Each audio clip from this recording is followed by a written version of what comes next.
Hi there, movie land here. A man finds glasses in a church that reveal the true face of aliens who were secretly controlling the Earthlings. Today we will recap the story of the 1988 movie They Live. Spoilers ahead. Watch out and take care. Before we start, make sure to like and subscribe Movieland for more such quality content. An unemployed drifter from Colorado, called George Nada, travels across America in search of a place in the sun. This is how he ends up in Los Angeles with its tall skyscrapers and great opportunities. The man comes to a job center to find an official job. A lot of people who are also looking for work have gathered there. George has an interview and tells a job center worker about his difficult fate. In his hometown, many businesses all closed at once, and people were left without work. The woman listens to George without much interest and says that he doesn't have enough experience to be employed. The man gives a disappointed smile and leaves the job center. As he continues aimlessly wandering the streets of the city, George stumbles upon a preacher and stops to listen to him speak. The preacher emotionally tells a small group of bystanders that demons have captured the minds of the ruling class of the earth and control ordinary people through them. The man urges the listeners to wake up and escape the control of the ruling elites. Noticing the police car, Nada decides to walk on.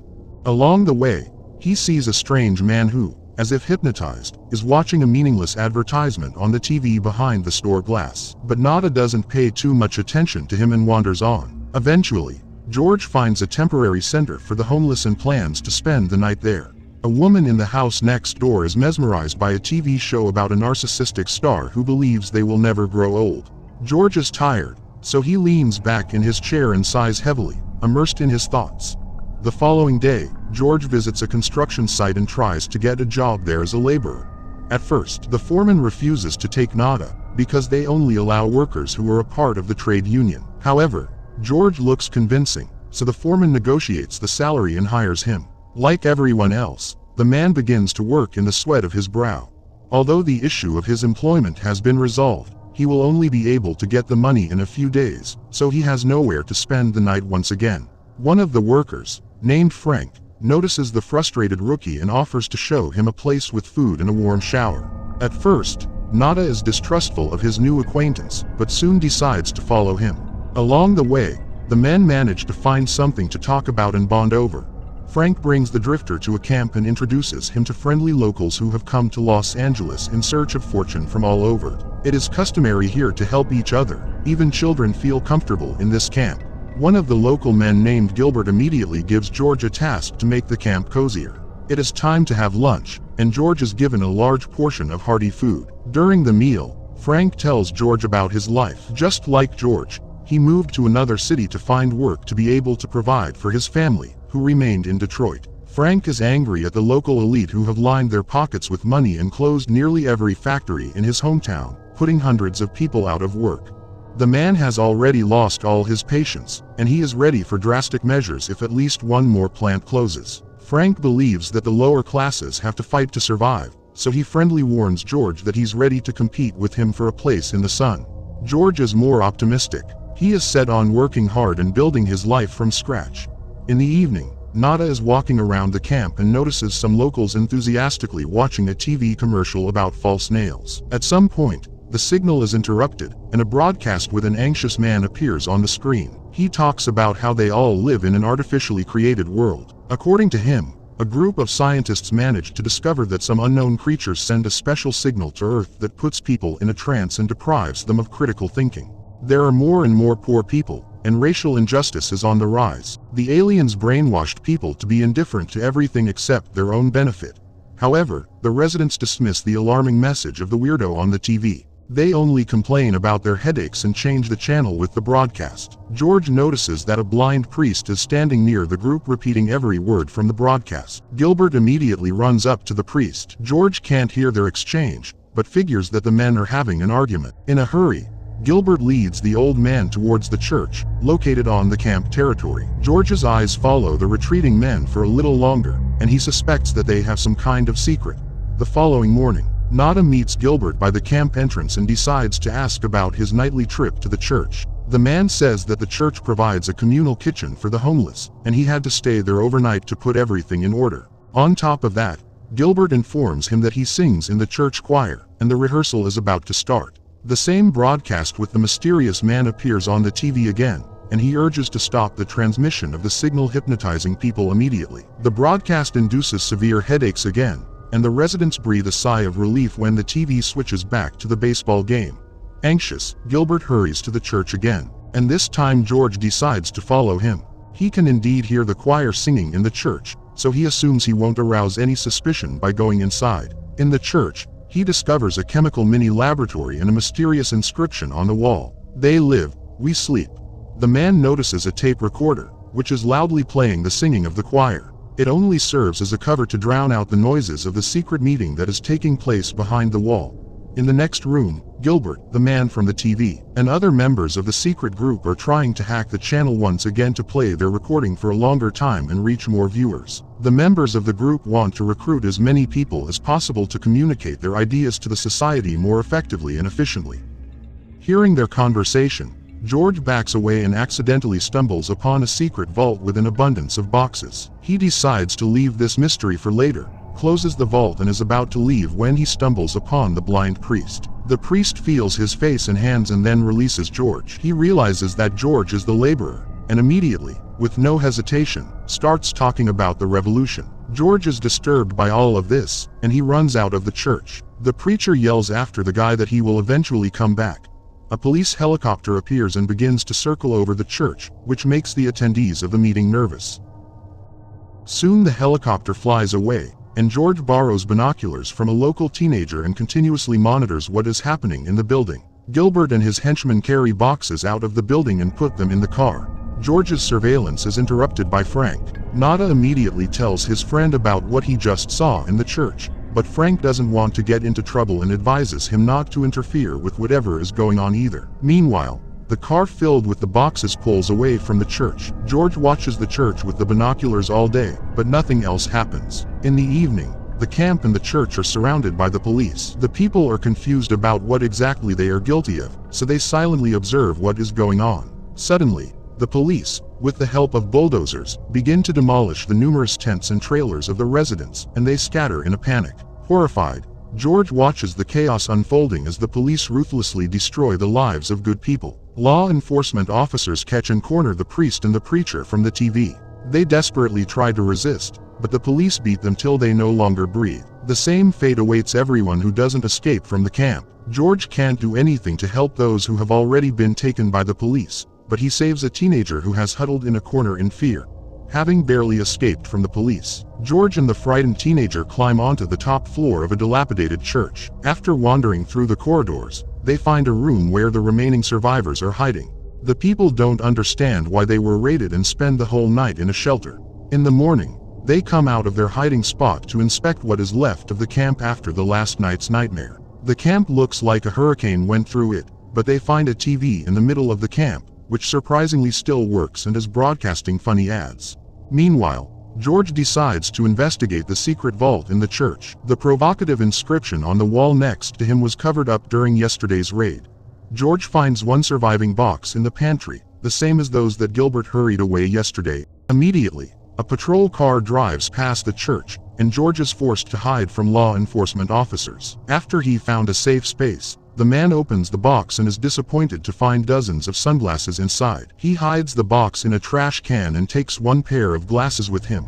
As he walks around the city, George decides to put on his glasses, and everything around him suddenly turns black and white. The whole, previously so familiar, world takes on a completely different look. Through the glasses, every billboard, sign or headline reads, "Obey, marry, breed, consume, buy, don't think, watch TV," and so on. Instead of glossy pictures in magazines, he sees a set of manipulative phrases and calls for submission. Even people who previously seemed ordinary now show their true monstrous face through the glasses. He takes them off and puts them back on several times to make sure the man standing in front of him really looks like an alien creature. The strange man watches George suspiciously, but fortunately doesn't say or do anything. Once again, George puts the glasses on and sees the inscription, "This is your God," on the banknotes. He also discovers that there are transmitters installed at every traffic light in the city that broadcast a hypnotizing voice. It says the order over and over again: sleep. Nada soon realizes that not all people are the same. Amazed, He watches ordinary humans calmly communicate with those who look like alien monsters, and it immediately becomes clear that monsters are the most successful in the society. Entering the supermarket, George pays attention to a politician's speech on the TV, and an alien is also hiding behind his face. The guy begins to laugh hysterically at this revelation. He can't help but insult the lady pushing him, who also looks like a monster through the glasses. He tries to explain to the ordinary people around him that this is a monster standing in front of them, but by doing so he only blows his cover. The lady informs other aliens about a person who can see their real appearance through the walkie-talkie in her wristwatch and describes his appearance. Having received the message, the other aliens move towards him. George runs out into the street, horrified. Here, many aliens are looking intently at him, but the man doesn't notice them and insults the monster woman. He is then immediately caught by the fake police. They interrogate George and ask him where he got the glasses, but the guy doesn't tell. Then, the guards threaten him and try to convince him to join them. However, George doesn't give in so easily. He beats the law enforcement officers, grabs their weapons and gets rid of them. Police cars immediately begin to arrive at the scene. Armed, George decides to hide in the bank.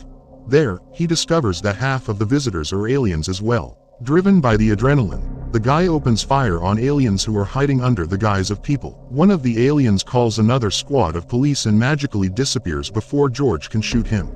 In an attempt to escape from the alien pursuers, he runs out of the bank and notices a drone following him. George knocks it down and then goes to a closed parking lot where he meets a pretty girl named Holly. He makes sure that she is human, takes the girl hostage and orders her to take him to her house. This is the only way for him to escape from his pursuers, who are rushing to the bank. At Holly's house, George falls to the floor, exhausted, and tries to explain the reason for his actions. He apologizes to the girl for the inconvenience caused. He tells her that their world is in danger and that the power has been seized by evil creatures that control everyone around them. George invites Holly to put the sunglasses on and see for herself, but the girl refuses and doesn't believe him. When the man closes his eyes in exhaustion, Holly tries to walk quietly past him, but he watches her every move.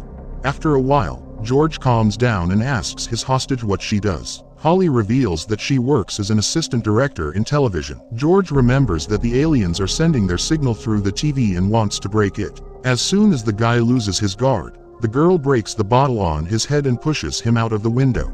After falling from the second floor, George miraculously survives, but loses his sunglasses. Meanwhile, Holly informs the police about what happened and calls a police squad to her address. Nada is forced to hide from the guards again and finds a safe spot under the bridge. After dark, the guy reaches another neighborhood and spends the night in the street.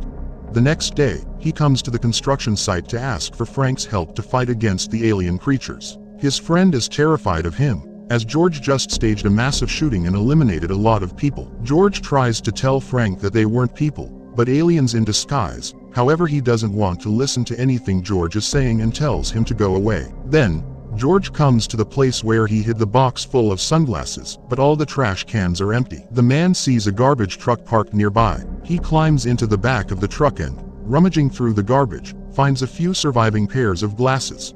Frank becomes an accidental witness to George's trash adventures. Frank gives his friend his salary and says that he can't help him anymore. George insistently asks his friend to put the glasses on, so he can see the real world too. But Frank refuses and believes that his friend has gone crazy. Tired of distrust, George decides to punch his friend, and a fierce fight ensues between them. In the end, Nada kicks his friend to the ground and forces the glasses on him. Amazed, Frank finally believes George, horrified by the reality.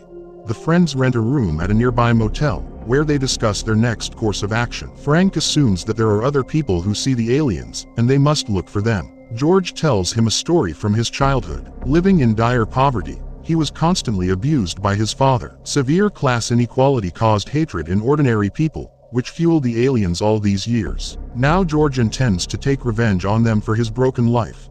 In the morning, the friends meet Gilbert at the motel, who is also wearing sunglasses. He invites them to a secret meeting of like-minded people, which is taking place that evening. The friends arrive at the address and meet other seers of different ages. They exchange the sunglasses for modern lenses that are safer for the eyes and give a clearer picture.